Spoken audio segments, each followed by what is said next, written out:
kulanti wacan oo wanaagsan daawadayaal meel kasta oo aad joogtaan iyo si kasta oo daawanaysaan ku soo dhawaada Edlaw Sports Channel oo aad ka daawataan wararkii ugu dambeeyay ciyaaraha kubadda cagta. Qodobada aan maanta ku soo qaadi doonana waxa ugu horeyn doona kooxaha kubadda cagta ee Manchester City iyo Barcelona ayaa waxay u muuqdaan in ay weynayaan saxiixa xidiga 19 jirka ah ee daafaca kaga ciyaara kooxda Ajax Amsterdam iyo xulka qaranka dalkaasi Netherlands Matthijs de Ligt kaasi oo ay u badan tahay inuu u saxiixi doono kooxda Juventus.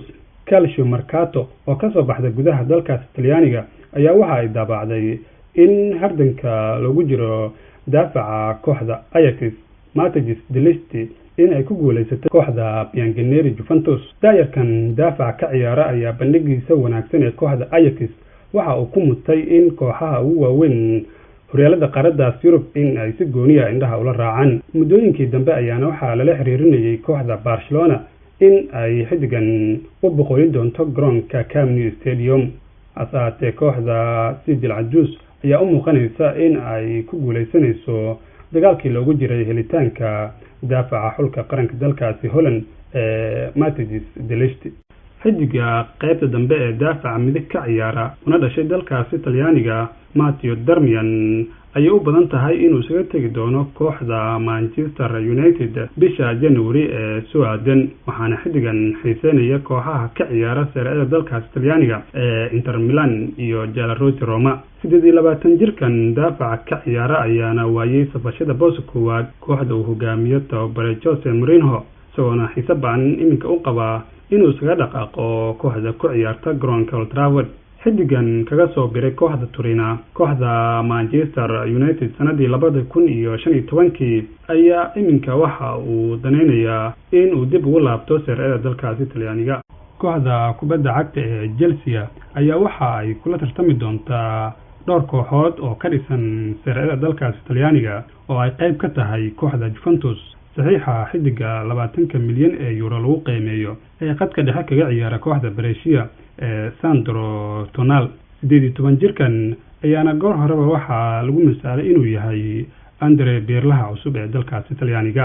kooxda Chelsea ayaana xidigan muddo dheer xiis u qabtay ayadoona u dirtay rag soo indheeya dhowr jeer, hasaate waxa ay iminka hardan kala kulmaysaa dhowr kooxood oo ka ciyaara horyaalka dalkaasi Talyaaniga ee Serie A oo ay qayb ka tahay kooxdii ku guuleysatay 7 sano ee la soo dhaafay iskudaataha dalkaasi Talyaaniga ee Juventus.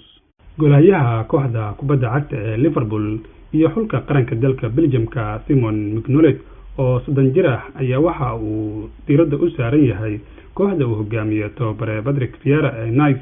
golahayihii hore ee kooxda Sunderland ayaan qarsan sida uu doonayo ka tagitaanka kooxda Reds kadib markii uu daris la noqday kursiga kaydka ee kooxda ku ciyaarta garoonka Anfield Stadium. xidigan ayaana sheegay horaantii xil ciyaareedkan inuusan ku faraxsaneyn sida tababaraha kooxda Liverpool ee Jurgen Klopp uu ugu ogolaaday golahayaha reer Germany ee Loris Karius inuu kooxda isaga tago, halkaasna uu u diiday inuu kooxda ka amboqolo. hasaatee rabitaanka iminka kaga imaanaya kooxda ka ciyaarta liigoonka dalkaasi France ee Nice ayaa waxaa suurtagal ah in ay u furto fursad cusub uu kaga baxsan karo kooxda Liverpool kadib markii uu karaahsaday kursiga kaydka ee kooxda hogaamiye tababare Jurgen Klopp ee Liverpool. xidiga kooxda kubadda cagta ee Manchester United xulka qaranka dalka Chile afka hore kaga ciyaara Alexis Sanchez oo 29 jir ah ayaa doonaya inuu isaga tago kooxda ku ciyaarta garoonka Old Trafford wax ka yar muddo hal sano ah kadib markii uu kaga soo biray kooxda Arsenal. xidigan marka la bedelo ganuunaca ee Alexis Sanchez ayaana doonaya inuu kooxdaasi isaga tago kadib markii uusan ku qanacsaneyn sida ay wax u maamusho kooxda Red Devils. xidigan ayaana ka dhawaajiyay in kooxda Manchester United ay u ballan qaaday xilligii uu kaga soo biirayay kooxda Emirates ku ciyaartay Arsenal in kooxda lagu soo biirin doono xidiga waaweyn si ay ugu tartamaan ku guuleysiga horyaalka dalkaasi Ingiriiska ee Premier League iyo tartamada waaweyn sida tartanka UEFA The Champions League. hasaatee kooxda United ayaa la soo wareegtay oo kaliya xidiga Fred ee qadka dhexe kaga ciyaara xulka qaranka dalkaasi Brazil iyo daayarka qayb dambe ee daafaca midig ka ciyaara ee Diego Dalot. Alexis Sanchez ayaana iminka waxaa doonaya kooxo ay ka mid yihiin hogaamiyaasha horyaalka dalkaasi Faransa ee Paris Saint-Germain. waa tahay daawadayaal intaa ayaan kusoo gabagabeynayaa maanta barnaamijka ciyaaraha oo aad ka daawanayseen Edlaw Sports Channel. adina waad ku mahadsantihiin sida u daawateen barnaamijkeena. intaan barnaamij caynkan oo kale mar kale hawada dib u kulmi doono waa saaxiibkiin aadan Edlaw oo idin leh sida iyo nooli kulan. ha mogaanin fadlan inaad subscribe garayso. mahadsan.